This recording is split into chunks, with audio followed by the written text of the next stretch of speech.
పైకి లీటర్లా కనిపించే ప్రతి ఆయిల్ ప్యాకెట్ లీటర్ కాకపోవచ్చు, కానీ ఫ్రీడమ్ ఆయిల్ ప్యాకెట్లో మాత్రం ఖచ్చితంగా లీటర్ నూనె ఉంటుంది.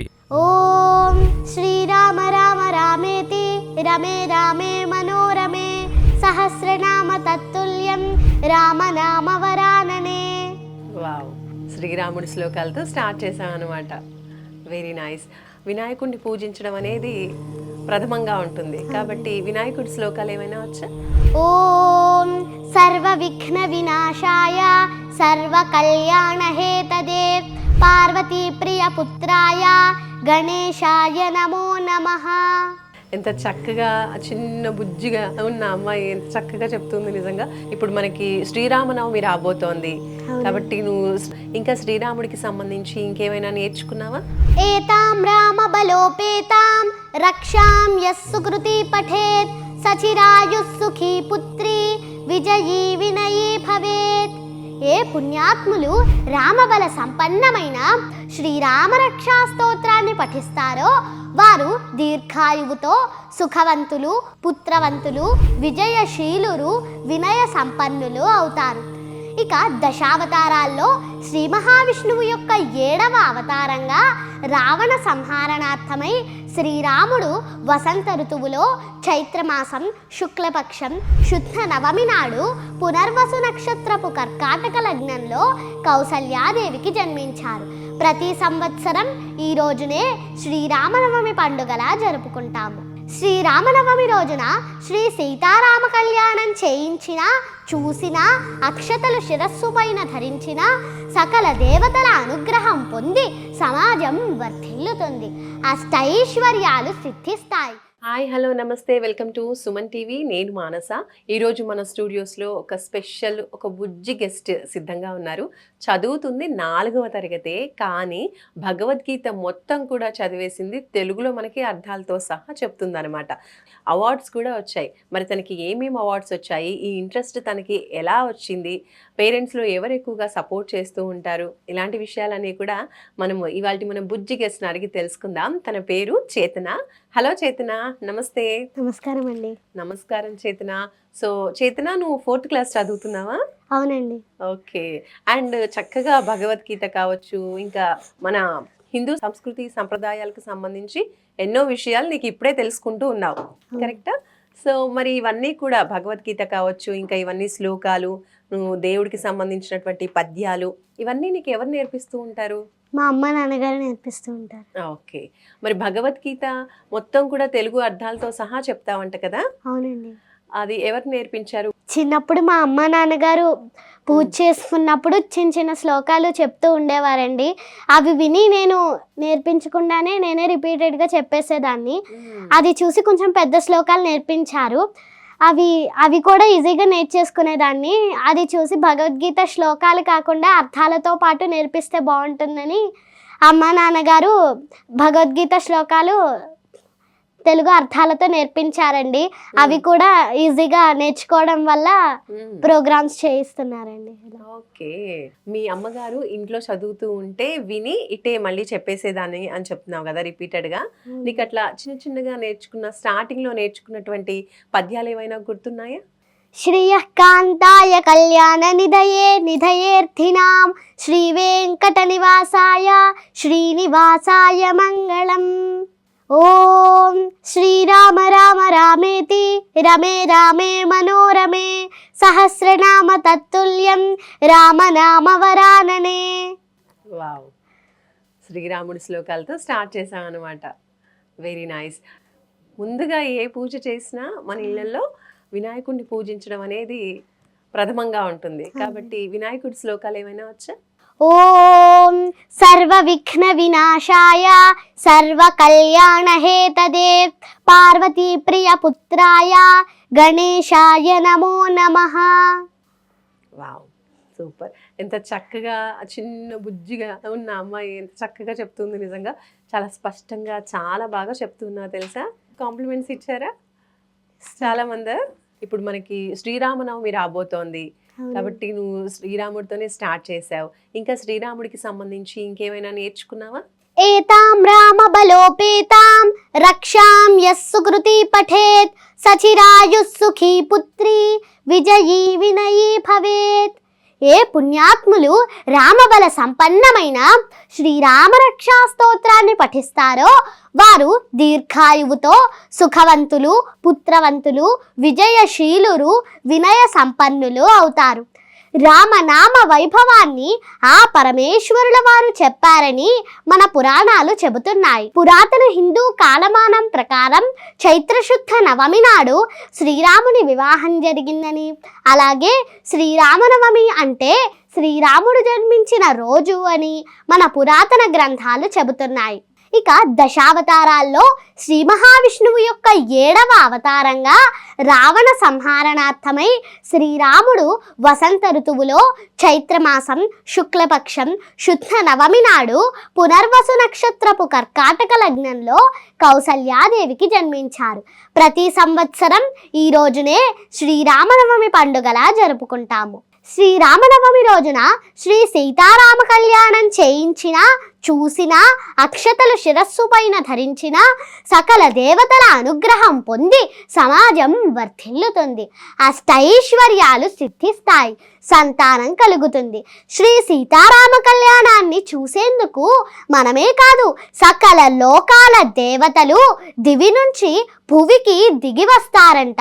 అంతటి మహోన్నతమైన కళ్యాణానికి ముందు దశరథ మహారాజు గారు, జనక మహారాజు గారు వశిష్ఠ మహర్షుల వారి సమక్షంలో వారి వారి వంశాలను ఏ విధముగా వివరించుకున్నారంటే, శ్రీరాముని వంశవృక్ష చరిత్ర. బ్రహ్మకుమారుడు మరీచి, మరీచిని కుమారుడు కాశ్యపుడు, కశ్యపుని కుమారుడు సూర్యుడు, సూర్యుని కుమారుడు మనువు, మనువు కుమారుడు ఇక్ష్వాకువు, ఇక్ష్వాకు కుమారుడు కుక్షి, కుక్షి కుమారుడు వికుక్షి, వికుక్షి కుమారుడు బాణుడు, బాణుని కుమారుడు అనరణ్యుడు, అనరణ్యుని కుమారుడు పృథువు, పృథువు కుమారుడు త్రిశంకువు, త్రిశంకు కుమారుడు దుంధుమారుడు, దుంధుమారుని కుమారుడు యువనాశ్వుడు, యువనాశ్వుని కుమారుడు మాంధాత, మాంధాత కుమారుడు సుసంధి, సుసంధి కుమారుడు ధ్రువసంధి, ధ్రువసంధి సోదరుడు ప్రసేనజిత్తు, ధ్రువసంధి కుమారుడు భరతుడు, భరతుని కుమారుడు అసితుడు, అసితుని కుమారుడు సగరుడు, సగరుని కుమారుడు అసమంజసుడు, అసమంజసుని కుమారుడు అంశుమంతుడు, అంశుమంతుని కుమారుడు దిలీపుడు, దిలీపుని కుమారుడు భగీరథుడు, భగీరథుని కుమారుడు కాకుత్సుడు, కాకుత్సుని కుమారుడు రఘుమహారాజు, రఘుమహారాజు గారి కుమారుడు ప్రవృద్ధుడు, ప్రవృద్ధుని కుమారుడు శంఖనుడు, శంఖనుని కుమారుడు సుదర్శనుడు, సుదర్శనుని కుమారుడు అగ్నివర్ణుడు, అగ్నివర్ణుని కుమారుడు శీఘ్రగుడు, శీఘ్రగుని కుమారుడు మరువు, మరువు కుమారుడు ప్రశుశుక్రుడు, ప్రశుశుక్రుని కుమారుడు అంబరీషుడు, అంబరీషుని కుమారుడు నహుషుడు, నహుషుని కుమారుడు యయాతి, యయాతి కుమారుడు నాభాగుడు, నాభాగుని కుమారుడు అజుడు, అజుని కుమారుడు దశరథుడు, దశరథ మహారాజు గారి కుమారుడు శ్రీరామచంద్రుడు.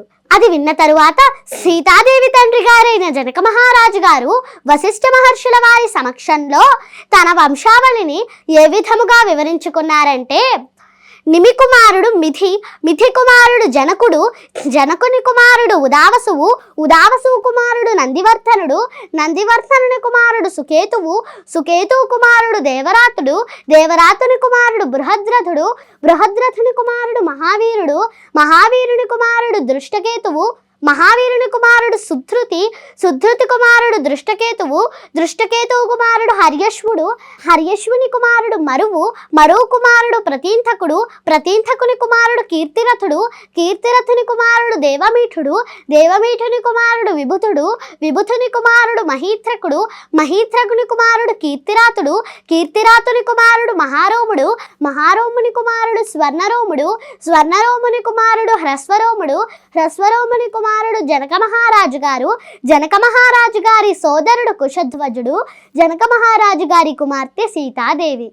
Wow, super. అసలు గుక్క తిప్పుకోకుండా అలా కంటిన్యూగా శ్రీరాముల వారి యొక్క వంశవృక్షం గురించి, అలాగే సీతమ్మ వారి యొక్క వంశవృక్షం గురించి కూడా క్లియర్గా చెప్పేసింది. నిజంగా ఇన్ని నేమ్స్, అసలు వంశాలు వాళ్ళ టోటల్ పూర్వీకుల నుంచి టోటల్గా తన వంశం వరకు కూడా క్లియర్గా చెప్పారు. అన్ని పేర్లు కూడా గుర్తుంచుకున్నావు. నిజంగా చాలా తెలివి ఉంది నీకు కదా. ఇంకా నీతో పాటు ఎవరు ఉంటారు? అక్క, చెల్లి ఎవరైనా ఉన్నారా? తమ్ముడు ఉన్నారండి. తమ్ముడు. ఆర్య శ్రీహాద్ బిల్వాణి. ఓకే, తమ్ముడు కూడా చెప్తూ ఉంటాడా ఇలా అన్ని? తమ్ముడు శ్లోకాలు నువ్వు చెప్తాడు. నేర్పిస్తావా తమ్ముడికి? నేర్పిస్తాను. ఓకే, ఏ దేవుడి శ్లోకాలు ఎక్కువగా నీకు ఇష్టంగా చెప్తూ ఉంటావు, చదువుతూ ఉంటావు?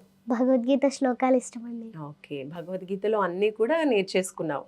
అవునండి. ఓకే, సో ఇందాక ఒకటి చెప్పావు, మళ్ళీ ఒకసారి భగవద్గీతలో ఇంకేదైనా శ్లోకం చెప్తావా? శ్రీ భగవానువాచ సన్యాసః కర్మయోగశ్చ నిశ్రేయసకరావుభౌ తయోస్తు కర్మ సన్యాసాత్ కర్మయోగో విశిష్యతే. కర్మ పరిత్యాగము మరియు భక్తితో కూడిన కర్మము రెండును ముక్తికి శ్రేయోత్. బ్రహ్మణ్యాధాయ కర్మాణి సంగం త్యక్త్వా కరోతి యః లిప్యతేన స పాపేన పద్మపత్రమివాంభసా. కర్మ ఫలములనన్నింటినీ భగవానునకు అర్పించి ఆసక్తి లేకుండా తన ధర్మములను నిర్వహించువాడు నీటిచే అంటబడని తామరాకు వలె పాప కర్మ ఫలితములచే ప్రభావితుడు కాడు. జ్ఞానీ నతు తదజ్ఞానం ఏషాం నాశితమాత్మనః తేషామాదిత్యవజ్ఞానం ప్రకాశయతి తత్పరం. మానవుడు అజ్ఞానమును నశింపజేయు జ్ఞానముచే ప్రకాశవంతుడైనప్పుడు పగటిపూట సూర్యుడు సర్వమును ప్రకాశింపజేయునట్లు అతని జ్ఞానము సర్వమును వ్యక్తపరచును. విద్యా వినయ సంపన్నే బ్రాహ్మణే గవిహస్తిని శుని చైవ స్వపాకే చ పండితా సమదర్శనః. వినమ్రులైన పండితులు యథార్థమైన జ్ఞానము కలిగిన వారగుటచే విద్యా వినయములతో కూడిన బ్రాహ్మణుని గోవును ఏనుగును సునకమును సునక మాంసమును తినువానుని సమదృష్టితో వీక్షింతురు. శక్నోతి హైవ యస్సోఢుం ప్రాక్శరీర విమోక్షణాత్ కామక్రోధోద్భవం వేగం సయుక్తస్స సుఖీ నరః. ఈ వర్తమాన దేహమును విడుచుటకు పూర్వమే ఎవరు భౌతిక ప్రేరణములనందు యతీంద్రియమనో బుద్ధి మునిర్మోక్షపరాయణః విగతేచ్ఛాభయక్రోధః యస్సదా ముక్త ఏవ సః. తన ఇంద్రియములను నియంత్రించుచు మోక్షమును వాంఛించు ముని కోరిక భయము క్రోధము నుండి విముక్తుడగును. సదా అట్టి స్థితిలో నిలిచియుండువాడు నిశ్చయముగా ముక్తిని పొందగలడు. భోక్తారం యజ్ఞ తపసాం సర్వలోక మహేశ్వరం సుహృదం సర్వభూతానాం జ్ఞాత్వా మాం శాంతి మృచ్చతి. సకల యజ్ఞ తపః ఫలములను పొందువానిగను సకల ప్రపంచములకు నియామకునిగను నన్ను గ్రహించిన మహనీయుడు మోక్షమును పొందుచున్నాడు. యం సన్యాసమితి ప్రాహుః యోగం తం విద్ధి పాండవ నహ్య సన్యస్త సంకల్పః యోగీ భవతి కశ్చన. ఏది సన్యాసమని పిలువబడునో దానిని యోగముతో సమానమని నీవు తెలుసుకొనుము. ఓ పాండుకుమారా, ఇంద్రియ తృప్తి వాంఛను విడువనిదే ఎవ్వడును యోగి కాజాలడు.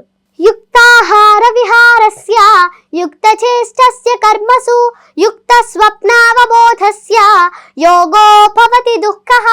నియమితములైన ఆహారము నిద్ర విశ్రాంతి కర్మములు గలవాడు యోగాభ్యాసము ద్వారా భౌతిక క్లేశములను శమింపజేసుకొనగలడు.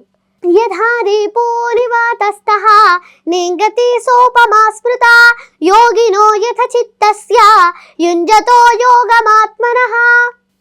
గాలి లేని చోటనున్న దీపము కదలకుండా నిశ్చలముగా నుండునట్లుగా నిగ్రహింపబడిన మనస్సు గల యోగి తన పరతత్వ ధ్యానమున సదా స్థిరుడై ఉండును.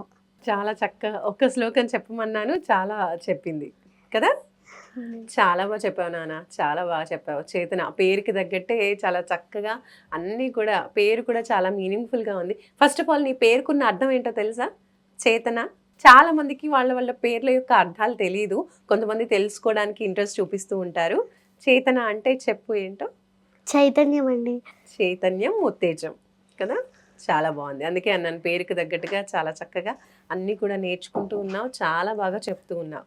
ఇలాగా అంటే నిన్ను చూసి ఇంకా చాలా మంది కూడా నేర్చుకోవాలి. పెద్ద పెద్ద వాళ్ళు కూడా చెప్పలేని ఈ శ్లోకాలన్నీ కూడా కొంచెం కష్టతరమైనటువంటి శ్లోకాలైనా కూడా చాలా చక్కగా అసలు గొంతు గుక్క తిప్పుకోకుండా చాలా చక్కగా విత్ అర్థాలతో సహా చెప్తూ ఉంది. వింటూ ఉంటే మనకి ఇట్టే అర్థమైపోతూ ఉందన్నమాట. చక్కగా ఎంత చిన్న పిల్లలకైనా సరే చక్కగా మీనింగ్ అర్థమయ్యే విధంగా తెలుగులో అందరికీ చెప్తూ ఉంది. చాలా బాగా చెప్తున్నావా.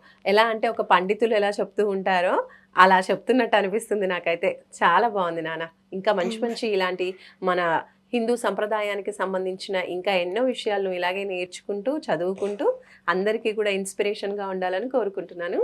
Thank you. ధన్యవాదాలు.